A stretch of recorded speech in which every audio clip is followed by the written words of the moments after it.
Ray. What do you want to do tonight? The same thing we do every night, Pinky. Try to take over the world. You have an awareness that comes from the five senses. And you have an awareness that comes from logic, your intellectual knowledge, and the awareness that comes from your experiences in this lifetime. But beyond that awareness is an inner awareness, an extra sensory perception. Let me tell you how it works. Once you've internalized the God force, once you accept that you are a part of an infinite energy that is inside all things, then you're connected to all things. Think of it like this.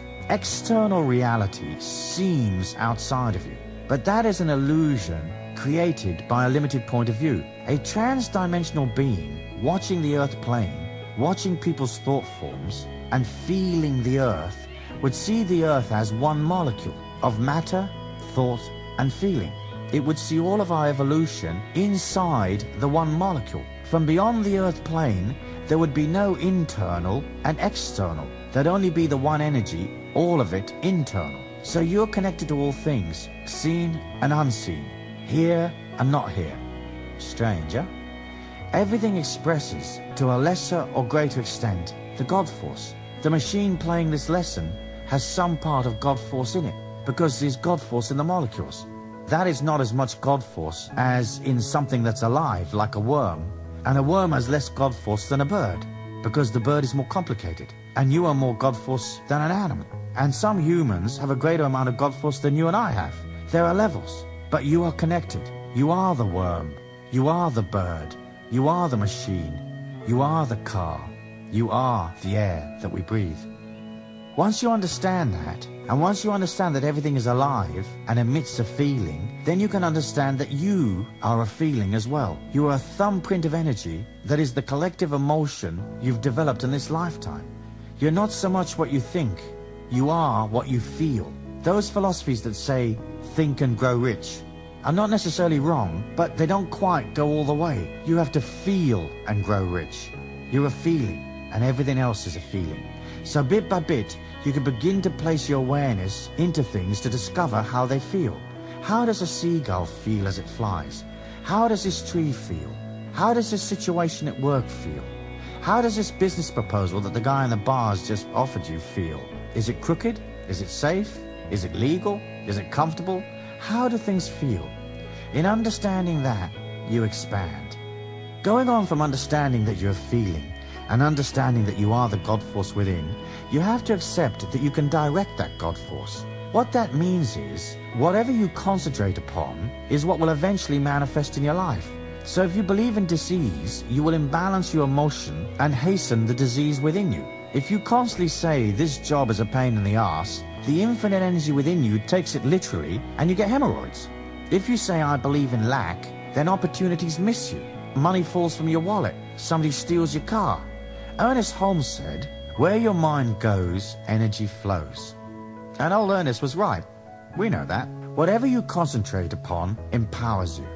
So if you've been concentrating on negative or adverse things, if you've been concentrating on being overwhelmed, if you've been concentrating on difficulties and dysfunctions, you can be sure that they will be in your hall of fame, so to speak. Here's a statue to dysfunction. Here's another statue to frustration. Here's a statue that honors struggle. Let's bow down to the god of struggle and give that 15 minutes of your reality. As you decide to change, you're going to discipline your mind. How you're going to discipline your mind is, you're going to police your dialogue and cut out depreciating statements that destroy your energy and make you sick. If someone asks you how you feel, don't answer, horrible, grim, life's a nightmare. Answer, fantastic. It doesn't matter if your life isn't fantastic. That's only the ego's point of view anyway. The spiritual reality that is your life is fantastic, and it's a very great privilege to be here. Next, you're going to gradually, over time, stop accepting things that destroy life force and affirm negativity.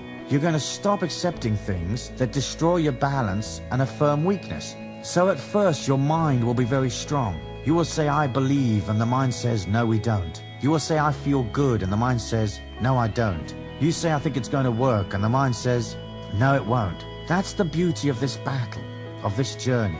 And you can push against the mind. Not wrestling with it so much, just quietly disempowering its negative influence. So when it comes up with a negative thought, you can replace that negative thought, saying quietly to yourself, I don't accept that negative energy. I don't accept that fear. I am love. I am positivity. Everything flows through me. Everything comes to me for my highest good. And so you start to replace inside the mind the energy that has possibly created so much destruction in your life. An important thing to remember as you become more aware is that daily life, the circumstances of life, are actually external symbols of the inner you. So when you're walking down the street and something strange happens, you stop and watch. Let's say a black cat hops across your foot and does a somersault and crosses the road and pees up against the pub wall. Ask yourself, what does this mean? The fact that you are coincidentally there at that particular moment to witness the cat's antics means the symbol is yours. It's the external world talking to you. It is showing you things about yourself. So by internalizing the God force and by understanding that you have to quieten the mind, you begin to see how the universe is trying to take you by the hand and lead you on. The external-internal dialogue comes from serenity. It comes from silence. From the ancient legend of Camelot, we know that Arthur took the sword, Excalibur, from the Lady of the Lake. That Excalibur is power. It is silent power. It's not the ego's power, it's a silent power, and it came from the placid lake, meaning that the power comes from the serenity of your emotions. You don't have to be perfect to be serene. Tell yourself that 7 to 10 times daily. I am serene and balanced, whether life is perfect or not. You see, we're trying to get you to stop struggling against yourself. As you accept this gift of serenity, then bit by bit your emotions calm down. As your emotions calm down, the power comes up.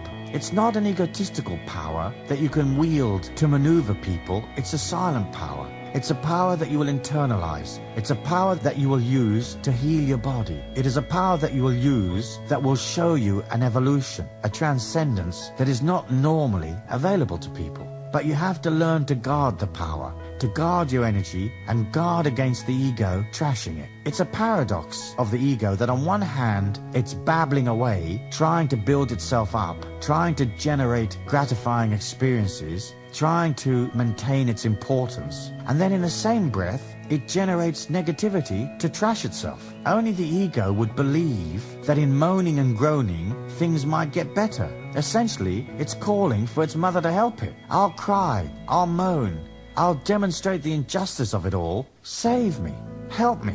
If I bitch a lot, will you give me something for nothing? Will you commiserate?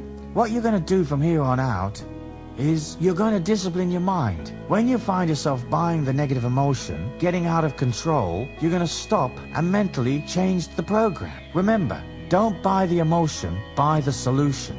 Expanding your awareness comes from understanding everything is feeling and asking yourself constantly, how does this feel? It's like a muscle that perhaps you haven't used for years. But as you begin to ask, it will show you. Do this. In a silent moment, ask that infinity within you to show you something in the next 24 hours that you've never seen before. A perception perhaps, an intuition, a different way of looking at things that you've looked at 100 times before. Then watch carefully and something unusual will pop up and you'll see that the external and internal universe is talking to you, that it loves you in its detached way.